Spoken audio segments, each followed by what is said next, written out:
It's a trap. हमें फंसाने के लिए किसी ने हमें गलत इंफॉर्मेशन दी है कैप्टन अंगद। हमसे कहा गया था कि इस पहाड़ पर 2 से 3 छुपे हैं और इसलिए उन्हें पकड़ने के लिए हम 10 जवानों को यहाँ लेकर आए थे। लेकिन ये लोग मामूली नहीं, दुश्मन देश की आर्मी है और वो भी 30 से ज्यादा। अब अगर हमने गोली चलाई तो ऐसा साबित होगा कि हमने दुश्मन देश पर आक्रमण किया है, और अगर फायरिंग नहीं की तो सामने वाले हमें मार डालेंगे। इसलिए तुरंत पीछे हटने का ऑर्डर दीजिए। इंडियन आर्मी के एक जवान ने पैनिक करते हुए अपने ग्रुप लीडर कैप्टन अंगद से कहा। 1971 के दिसंबर की एक सर्द रात को 3 बजे भारत की सीमा के एक बर्फीले पहाड़ पर अफरा तफरी मची थी, क्योंकि दुश्मन देश ने भारत के साथ फिर एक बार षड्यंत्र रचा था और उनके सैनिक भारत के बॉर्डर को क्रॉस करके अंदर घुसने की फिराक में थे। ऐसे में इंडियन आर्मी के 25 साल के कैप्टन अंगद सक्सेना की शेर जैसी दहाड़ सुनाई दी। हम पीछे नहीं हटेंगे। बाकी के जवान चौंक गए, क्योंकि वाकई में इस वक्त पीछे हटने में ही अक्लमंदी थी। लेकिन हमेशा की तरह अंगद ने किसी की नहीं सुनी। हम पीछे नहीं हटेंगे, फायर! ये सुनने के बावजूद किसी ने उसका ऑर्डर नहीं माना, इसलिए अंगद ने खुद दुश्मन देश पर फायरिंग शुरू कर दी। अब बाकी जवानों के पास फायरिंग करने के अलावा और कोई चारा नहीं था और दुश्मन देश भी यही चाहता था। इसलिए आखिर दोनों ओर से घमासान गोलीबारी शुरू हो गई। बर्फीले पहाड़ पर घमासान गोलीबारी चल रही थी। ऐसे में इंडियन आर्मी के एक जवान की बंदूक अचानक अटक गई। उसने अपनी बंदूक में नई बुलेट्स भरी और फायर करने की कोशिश की, फिर भी बंदूक नहीं चली। उसने अपने साथियों से दूसरी बंदूक की मदद मांगी तो पता चला कि 4 और बंदूकें खराब हो गई थीं और उनमें से भी कभी फायर हो रहा था, कभी नहीं। सारे जवान पैनिक करने लगे। बिना बंदूकों के जंग कैसे लड़ी जाए? अंगद की बंदूक चल रही थी। उसने तुरंत बिगड़ी हुई बंदूकों की जांच की तो एक जवान ने हड़बड़ाते हुए कहा, ये बंदूकें तो नहीं है कैप्टन, फिर ऐसे कैसे खराब हो सकती हैं? अंगद ने देखा कि दुश्मन देश की आर्मी धीरे धीरे आगे बढ़ रही। तुरंत एक्शन प्लान बदलना जरूरी था, इसलिए अंगद ने एक बहुत निडर फैसला लिया और सबको ऑर्डर्स दिए कि अगर बंदूकें नहीं चल रही हैं तो ग्रेनेड्स का इस्तेमाल किया जाए।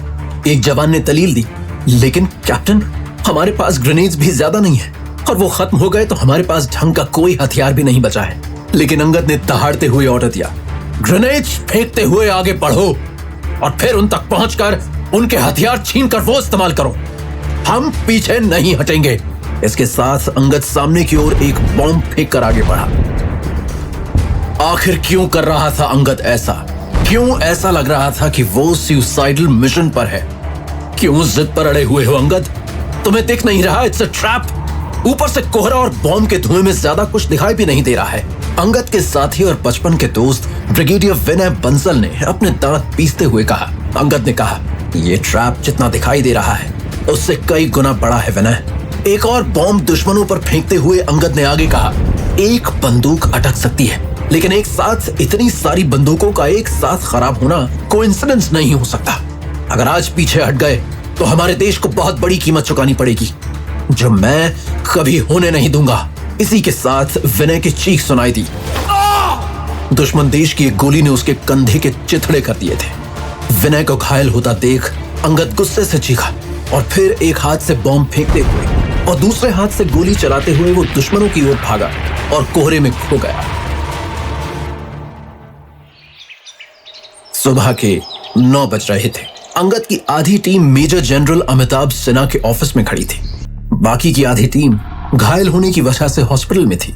जो तुमने किया वो बहादुरी नहीं बेवकूफी है कैप्टन अंगद सक्सेना। 50 साल के अमिताभ सिन्हा का सख्त चेहरा गुस्से से लाल था। अंगद की नजरें नीचे और जुबान चुप थी, लेकिन अफसोस की एक शिकन भी नहीं थी। दुश्मन देश के षड्यंत्र का पता चलने के बाद भी तुमने सामने से फायरिंग चालू की। अमिताभ आग बबूला हो चुका था। अपनी जिद की वजह से तुमने अपने साथियों को और देश दोनों को खतरे में डाला। This won't be tolerated captain Angad. Angad ने अपनी आंखें ऊपर किए बिना कहा, देश तो अभी भी खतरे में है सर, क्योंकि वहां जो हुआ वो कोई आम षड्यंत्र नहीं था। और फिर अपनी टीम की तरफ देखते हुए अंगद बोला, और रही बात इनकी जान की, तो देश की भलाई के लिए मैं किसी की भी जान की परवाह नहीं करूंगा। जिसे मरने से डर लगता है उन्हें आर्मी में आने से पहले सोचना चाहिए था, आने के बाद नहीं। अंगद ने सारे जवानों के गुस्से को एक साथ छेड़ दिया था। बात और बिगड़े उससे पहले अमिताभ ने कहा, एवरीवन डिस्पर्स, मैं जिद्दी आदमी से अकेले में बात करना चाहता हूं। सबके जाने के बाद अमिताभ ने कहा, शायद तुम्हें इतनी जल्दी कैप्टन बनाकर मैंने गलती कर दी अंगद।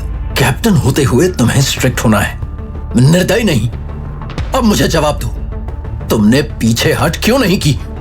और देश अभी भी खतरे में है, ऐसा तुम्हें क्यों लग रहा है? अंगद जानता था कि वो खराब हुई बंदूकों के बारे में अपना ओपिनियन बताएगा, तब भी अमिताभ सिन्हा उसे महज एक थ्योरी समझ के नकार देगा, इसलिए वो चुप रहा।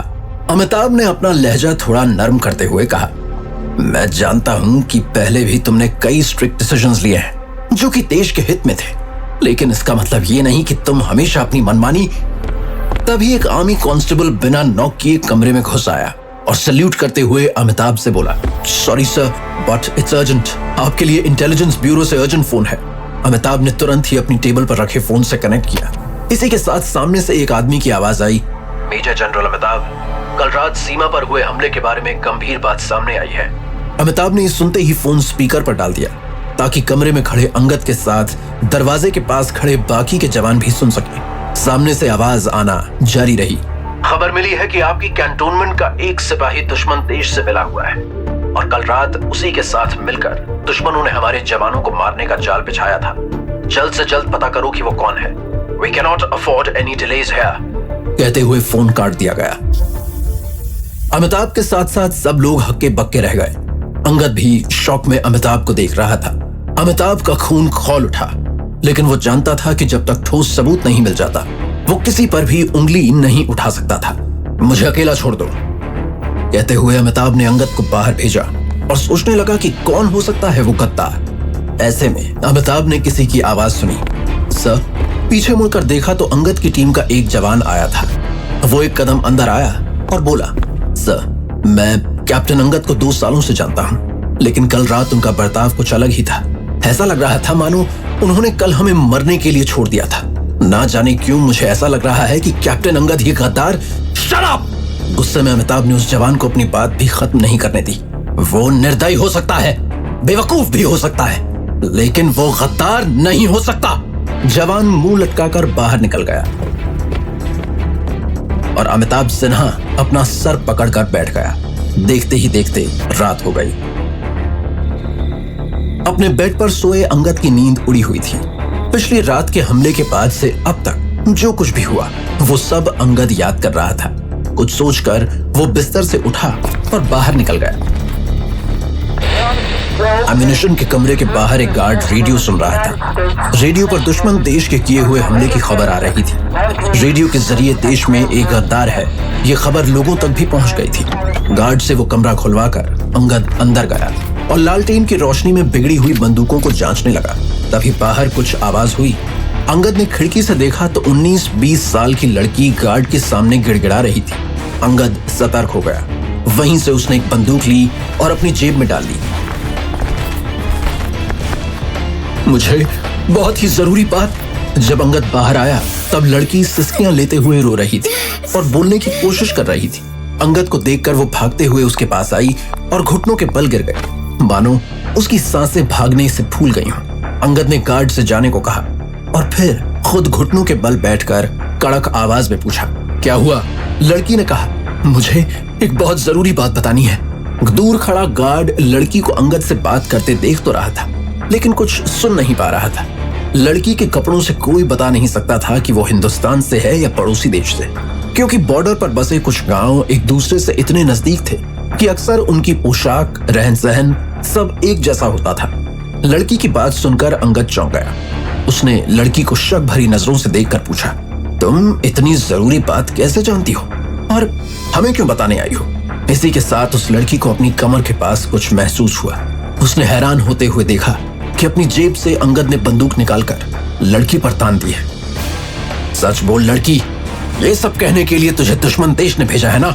खबरी है ना तू उनकी? वरना इतनी बड़ी बात तो जैसी मामूली लड़की को कैसे पता चली? लड़की ने कहा, आपको क्या लगता है मैं अपनी जान जोखिम में डालकर ये सब बताने क्यों आई हूं?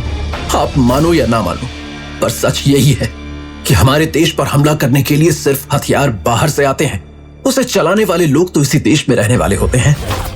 तभी कहीं से गोली चली। लड़की अपनी पीठ पर गोली लगने की वजह से धीरे से घूमी और उसने पीछे की ओर देखा। तभी उस गार्ड ने भी लड़की की तरफ देखा। उसे ऐसा लगा कि वो लड़की घूमकर जाने को हुई होगी। तब उसकी पीठ पर किसी ने गोली चलाई होगी। लड़की वहीं ढेर हो गई।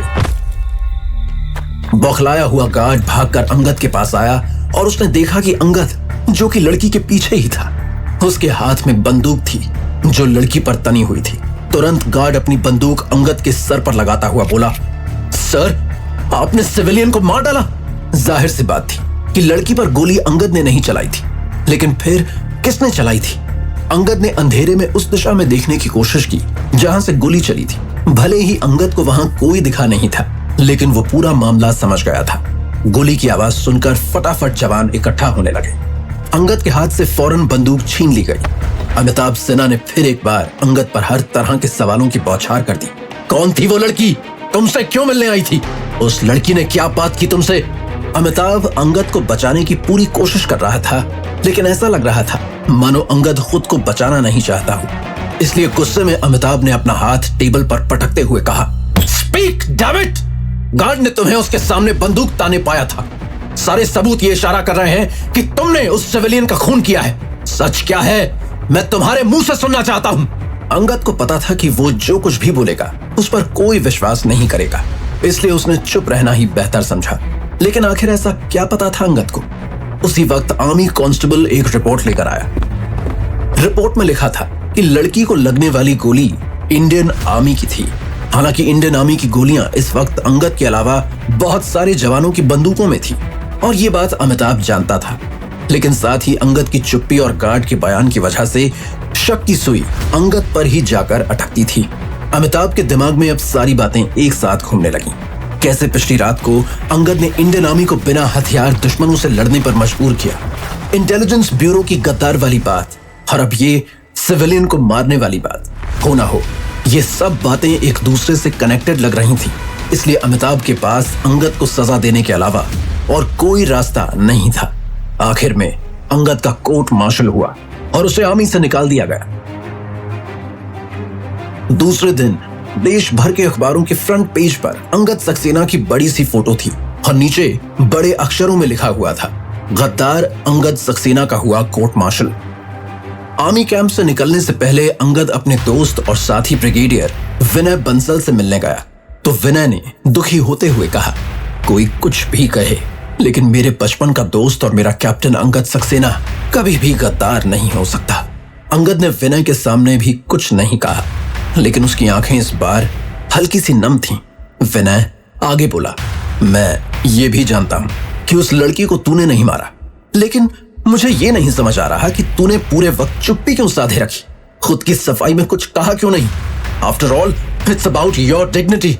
आखिर में अंगद ने कहा, मैं इसलिए चुप था क्योंकि मुझे जो बात पता चली है उसके बाद अगर मुझे सच में इस देश की रक्षा करनी है तो आर्मी से निकलना ही होगा। क्योंकि विनय इस बात को नहीं समझा था, इसलिए अंगद ने आगे कहा, ये जो पूरा षड्यंत्र रचा गया है वो बहुत बड़ा है और बहुत गहराई तक बिछा हुआ है। मैं जब तक आर्मी में रहता तब तक मेरे हाथ प्रोटोकॉल से बंधे हुए होते, लेकिन अब मैं आजाद हूं। अब डरना तो उन्हें चाहिए जिन्होंने ये जाल बिछाया है, क्योंकि अब मैं उनका पर्दाफाश किए बिना चैन से नहीं बैठूंगा। और फिर अंगद वहां से निकल गया। इसके बाद जम्मू से ट्रेन पकड़कर अंगद अपने शहर दिल्ली के लिए रवाना हो गया। काफी घंटों के सफर के बाद रात को ट्रेन दिल्ली पहुंची। अंगद सामान लेकर ट्रेन से उतरा ही था कि बाहर का नजारा देख उसके पैर थम गए। प्लेटफॉर्म पर कम से कम 200 लोग हाथ में पत्थर लिए खड़े थे। गद्दार, वापस जाओ! एक ने नारा लगाया तो बाकी लोग भी जुड़ गए। भीड़ में काफी लोग उसकी पहचान वाले भी थे, कुछ दोस्त, कुछ रिश्तेदार जो रातों रात उसके दुश्मन बन बैठे थे। अंगद ने जैसे ही एक कदम आगे बढ़ाया तो किसी ने भीड़ में से एक पत्थर फेंका। अंगद मुश्किल से उस पत्थर से बचा, लेकिन तभी वहां अफरा तफरी मचना शुरू हो गई। ऐसा लग रहा था कि भीड़ अंगद को कुचल कर ही रहेगी। पर ऐन वक्त पर वहां पुलिस की जीप आकर भीड़ पर काबू पाने में और अंगद को वहां से निकालने में कामयाब हो गई। पुलिस की जीप ने अंगद को उसके मोहल्ले तक छोड़ा। उसने देखा कि मोहल्ला एकदम सुनसान था। वो धीरे धीरे अपने घर की ओर बढ़ते हुए आसपास देख रहा था। उसे कुछ लोग घर के अंदर से उसकी तरफ झांकते हुए दिखे। अंगद समझ गया कि सब ने उसे गद्दार मान लिया था, जिस वजह से कोई उससे बात नहीं करना चाहता था। अंगद घर पहुंचा तो उसने देखा कि घर के बाहर की सफेद दीवार पर बड़े बड़े काले अक्षरों से लिखा हुआ था, गद्दार। क्या यही अंगद की पहचान बनकर रह जाएगी? क्या वो दुनिया को कभी हकीकत बता पाएगा? आखिर कैसे मिटाएगा वो अपने माथे पर लगे इतने बड़े कलंक को? आगे की कहानी जानने के लिए देखें अगला एपिसोड सिर्फ पॉकेट FM के YouTube चैनल पर, और जान तेरे नाम के सारे एपिसोड्स को सुनने के लिए डिस्क्रिप्शन में दी लिंक से डाउनलोड करें पॉकेट FM ऐप।